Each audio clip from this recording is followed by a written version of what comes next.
Hello friends, welcome you all to the 45th lecture on functional analysis and its applications.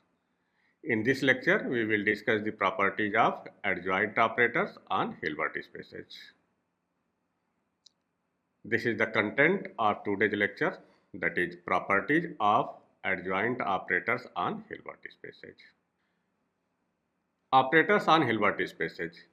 Let H be Hilbert space, then BHH denote the set of all bounded linear transformations of Hilbert space H into itself.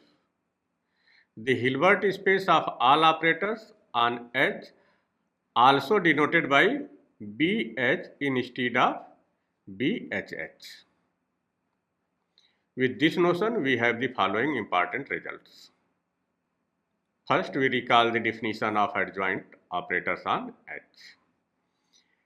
Let H be Hilbert space and T such that H to H be a bounded linear operator on H into itself. Then the unique operator T star defined by inner product of T x y equal to inner product of x and T star y for all x y belonging to H is called the adjoint of T. That is, T star is the adjoint of T. The mapping T to T star is called the adjoint operator on BH. Properties of adjoint operators on H. The adjoint operator T to T star on BH has the following properties. First, adjoint of T1 plus T2 equal to adjoint of T1 plus adjoint of T2. Second, adjoint of alpha T equal to alpha bar into adjoint of T, where alpha is scalar. Third, adjoint of T1 T2 equal to T2 star T1 star. Fourth, adjoint of the adjoint of T, that is T double star equal to T. Next, fifth, norm T star, that is norm of the adjoint operator T equal to norm of the T. Sixth, norm of the product of the adjoint of T and T equal to square of the norm T. Let us prove one by one. For every xy belonging to H, then inner product of x and adjoint of T1 plus T2 y as per the definition of adjoint operator, we can write this as inner product of T1 plus T2 x and y. Okay. This can be written as inner product of T1 x plus T2 x y. Additive property of inner product. Then this can be written as inner product of T1 x y plus inner product of T2 x y. Okay. Again, by the definition of the adjoint operator, this can be written as inner product of x and T1 star y plus this can be written as inner product of x T2 star y. And this can be written as T1 star plus T2 star y. That is inner product of x and star of T1 plus T2 y equal to inner product of x and T1 star plus T2 star y. Hence, T1 plus T2 star is equal to T1 star plus T2 star. That is, adjoint of the T1 plus T2 is equal to adjoint of T1 plus adjoint of T2. Second, for every xy belonging to H and alpha belonging to C, we have inner product of x and adjoint of alpha T y can be written as inner product of alpha T x y. as per the definition of adjoint operator. Okay, meaning of this is alpha into inner product of T x y. Actually, this can be written as inner product of alpha T x y. Okay, and again we know that the property alpha x y equal to alpha inner product of x y. So as per this property, this can be written as alpha into inner product of T x and y. Again, we can apply the property of adjoint operator. So this inner product can be written as inner product of the x and T star y. That is, this alpha into inner product of T x y equal to alpha into inner product of x and T star y. Okay. So this can be written as, if we adjust this vector, so it can be written as inner product of x alpha bar T star y as per the definition of the conjugate linearity of inner product. Okay. Comparing with this inner product and this inner product, we have star of alpha T y equal to alpha bar into T star y. Okay, that is alpha T star equal to alpha bar T star. Second, also proved. Third, for every x y belonging to H, we have inner product of x and star of T1 T2 y equal to inner product of T1 T2 x y. Again we apply the property of adjoint operator, that is, we apply the definition of adjoint operator. We can write this inner product of T2x and T1 star y. Again, by the definition of adjoint operator, we can write this inner product of x T2 star T1 star y. Hence, adjoint of T1 T2 equal to adjoint of T2 into adjoint of T1. That is, T1 T2 star is equal to T2 star into T1 star. Reverse product. Fourth, for every xy belonging to H, we have inner product of x and T double star y, that is inner product of x and adjoint of the adjoint T y. This can be written as inner product of x and star of T star, that is adjoint of T adjoint, that is inner product of x and adjoint of the adjoint of T y equal to, again by the definition of adjoint property, so this star can be applied on x, that is inner product of T star x and y. So by conjugation property of inner product, here we change the place of T star x and y, that is conjugate complex of the inner product of y and T star x. Okay. Again, by the definition of adjoint operator, this inner product can be written as T y x. That is, this can be written as conjugate complex of the inner product of T y and x. Again, we change the position x and T y, that is one more conjugate complex. Okay, so this can be written as conjugate complex of the conjugate complex of inner product of x and T y, that is double bar of the inner product of x and T y, that is inner product of x and ty. So comparing this and this, we have t double star is equal to t.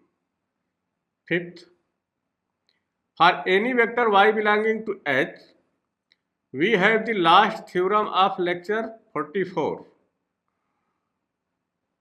We have proved norm of t star y less or equal to norm t norm y.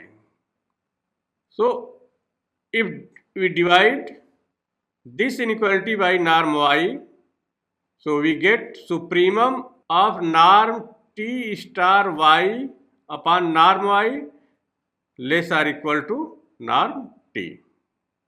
And as per the definition of bounded linear transformation, this can be written as norm of t star.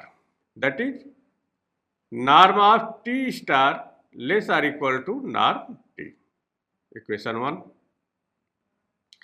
Now applying equation 1 to the operator t star instead of t, we get, okay, we have this one, so we replace t by t star, that is norm of the star of t star less or equal to norm t star, that is norm of t double star less or equal to norm t star, and by property 4, t double star is equal to t.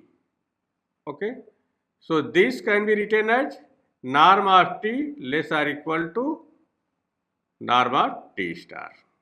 Okay, in equation 1, norm t star less or equal to norm t, and in equation 2, norm t less or equal to norm t star. So from 1 and 2, we get norm t is equal to norm t star. Hence, fifth property also proved. 6. First note that T1, T2 belonging to BH. That is T1, T2 is bounded linear transformation. And X belonging to H. We have norm of T1, T2 X. Meaning of this is norm of T1 of T2 X. Okay, since T1 is bounded linear transformation, so this can be written as norm of T1 into norm of T2. Because if T is bounded linear transformation, then norm Tx less or equal to norm T norm X. Okay, so by this property, we can write this one. Again, T2 belonging to BH, that is T2 is also bounded linear transformation. So, by this property, we can write this less or equal to norm T1 and this one norm T2 into norm X.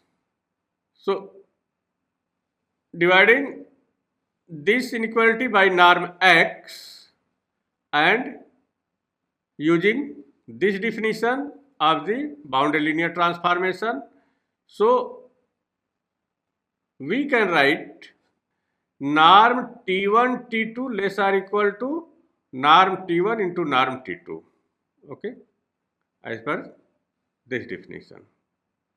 Therefore, it follows that if we replace T1 by T star and T2 by T, then we have norm T star T less or equal to norm T star into norm T. Again, by the property 5th, norm T star equal to norm T. So, this is norm T square. Hence, norm T star T less or equal to norm T square. Also for X belonging to H, square of the norm Tx is inner product of Tx, Tx. Okay. because norm of x square equal to inner product of xx. So by this property we can write square of the norm tx equal to inner product of tx and tx.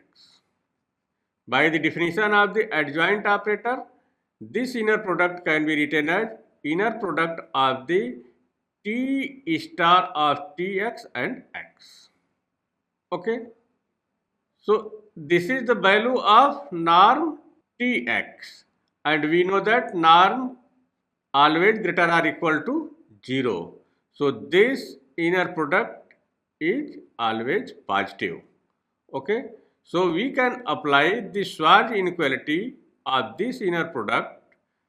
Then we have less or equal to norm of t star tx into norm x. Okay. So by Schwarz inequality, what is the Schwarz inequality? This is inner product of xy less or equal to norm x norm y. Okay. So this is positive value because this is the value of norm t always greater or equal to 0. So we can apply the Schwarz inequality. We have this less or equal to norm t star tx into norm x. Okay. So here t star into tx, here t star into t, that is a bounded linear transformation. Okay. So if t is bounded linear transformation, then norm tx less or equal to norm t norm x. Okay. So this can be written as norm of t star t into norm x into norm x. That is, this is less or equal to norm t star t into norm x square. Thus, taking the square root of both sides, we have norm tx less or equal to square root of the norm t star t into norm x. Now we divide this inequality by norm x, and using the definition of bounded linear transformation, that is supremum of norm tx upon norm x is equal to norm t. So after dividing this inequality by norm x, we have this norm tx upon norm x, that is norm t. So this inequality implies that norm t less or equal to square root of norm t star t, that is squaring the both side of this inequality. We have square of norm t less or equal to norm t star t. So from 3 and 4, here norm t star t less or equal to norm t square. Here from 4, norm t square less or equal to norm t star t. So from 3 and 4, we have norm t square equal to norm t star t. This completes the proof of theorem. Corollary. If Tn is a sequence of bounded linear operators on a Hilbert space and T1 converges to T, then Tn star converges to T star. We have from the properties of T star, norm Tn star minus T star equal to norm of the star of Tn minus T. Okay. Because the property first of above theorem. Okay. So star of T1 plus T2 is equal to T1 star plus T2 star. So as per this property, we can write this one. And also we know that the property norm T star is equal to norm T. Okay. So we can write this equal to norm Tn minus T. Okay. If Tn converges to T, that is norm of Tn minus T converges to 0 as n tend to infinity. Okay, so this tend to 0, it means Tn star minus T star also tend to 0. Hence, if Tn tend to T as n tend to infinity, then Tn star tend to T star as n tend to infinity.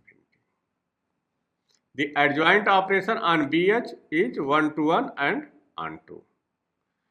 If T is non-singular operator on H, then T star is also non-singular and inverse of T star equal to star of T inverse. Star denotes the adjoint. That is, T star is the adjoint of T. Proof. Let psi such that BH to BH be defined by psi T equal to T star for every T belonging to BH.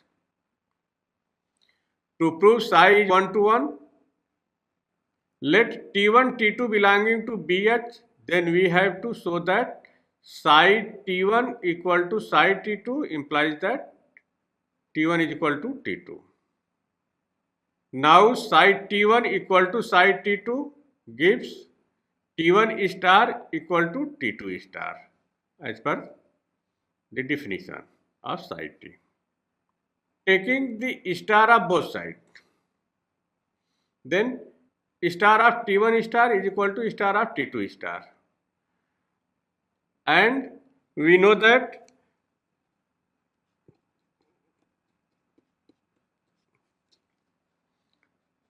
by fourth property of the above theorem 1, T double star is equal to T. So this gives T1 is equal to T2. So that psi is 1 to 1. For T star belonging to BH, we have using fourth property of above theorem 1, psi T star. Psi T star is equal to, by the definition of psi T, that is psi T star is equal to T double star. Okay, and by this property, this is T. Thus, for every T star belonging to BH, there is a T belonging to BH such that psi T star is equal to T, which proves the onto-ness of psi. To prove the last statement of the theorem, let T be non-singular operator on H, then its inverse, that is T inverse, exists on H and T inverse equal to T inverse T is equal to I. Okay, by the definition of the inverse of transformation. Taking the adjoint on both sides of the above, we get star of T inverse equal to star of T inverse T equal to star of I. Okay, so by using second of above theorem first, okay, and note second of last theorem of lecture 44, that is I star is equal to I. Okay, and by the third property of above theorem first. This is the third property. Then we know that third property is T1, T2 star is equal to T2 star, T1 star. Okay, so by this property, this can be written as star of T inverse into star of T. Similarly, this also can be written as star of T into star of T inverse. Okay, and by the theorem, note second of last theorem of lecture 44, that is I star is equal to I. So this is I. So we have this. Hence the operator T star is invertible and hence non-singular. Also inverse of T star is the operator star of T inverse, that is inverse of T star is equal to star of T inverse. Okay, because we have this result, so we know that if A B equal to I, so we can say that B is the inverse of A. Okay, so here T star into star of T inverse. It means star of T inverse is the inverse of T star. That is inverse of T star is equal to star of T inverse. This completes the proof of the theorem. In this lecture, we have discussed the properties of adjoint operators on Hilbert spaces. These are the references which have been used in this lecture. Function analysis, Dover publications, written by George Beckman and Lawrence Naressi. Second, introductory function analysis with applications, John Whaley and Sons, written by Erwin Krejcik. Third, function analysis, New Age International Publishers, written by V.V. Lemieux. And fourth, function analysis, Tata McGraw-Hill, written by Walter Rudy. Thank you.